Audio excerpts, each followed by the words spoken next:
یہ حق آپ کو کس نے دیا کہ آپ اپنے اصول کریں اور اپنے پیمانوں پہ دین کو مولڈ کریں، ڈسٹورٹ کریں، جس طرح چاہیں اس کو مسخ کر دیں؟ میں پورے احترام کے ساتھ یہ عرض کرنے کی جسارت کروں گا، قرآن مجید کو اگر میں یہ حیثیت دیتا ہوں کہ وہ میزان ہے، وہ فرقان ہے، وہ حکم ہے، تو یہ قرآن مجید نے صریح الفاظ میں خود اپنے آپ کو یہ حیثیت دی. یعنی یہ الفاظ میں نے تو قرآن کے منہ میں نہیں ڈالے. وہ کہتا ہے کہ میں فرقان ہوں، تبارک الذی نزل الفرقان علی عبدہ لیکون للعالمین نذیرا.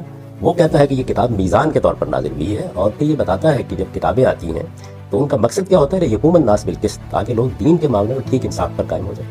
وہ کہتا ہے کہ اللہ تعالیٰ نے جب نبی بھیجے اور ان کے ساتھ کتاب نازل کی، وانزل معہم الکتاب، تو مقصد یہ تھا کہ لیحکم بین الناس فی مختلف کی، تاکہ لوگوں کے اختلافات کا فیصلہ کر دے. تو اگر قرآن مجید کو میں یہ حیثیت دیتا ہوں کہ وہ اللہ کی کتاب ہے، وہ حکم ہے، اس کو فیصلہ کرنا ہے کیا صحیح ہے اور کیا غلط ہے، یہ تو قرآن میں لفظوں میں لکھا ہوا موجود ہے. اس میں نے کون سا اصول ایجاد کیا ہے؟ جو لوگ اس سے آگے بڑھ کر قرآن کو یہ حیثیت نہیں دیتے، ان کو کٹہرے میں کھڑے ہو کے بتانا چاہیے کہ وہ اللہ کی کتاب کو یہ حیثیت کیوں نہیں دے رہے، جبکہ اللہ کی کتاب نے اپنی یہ حیثیت کو بیان کر دی.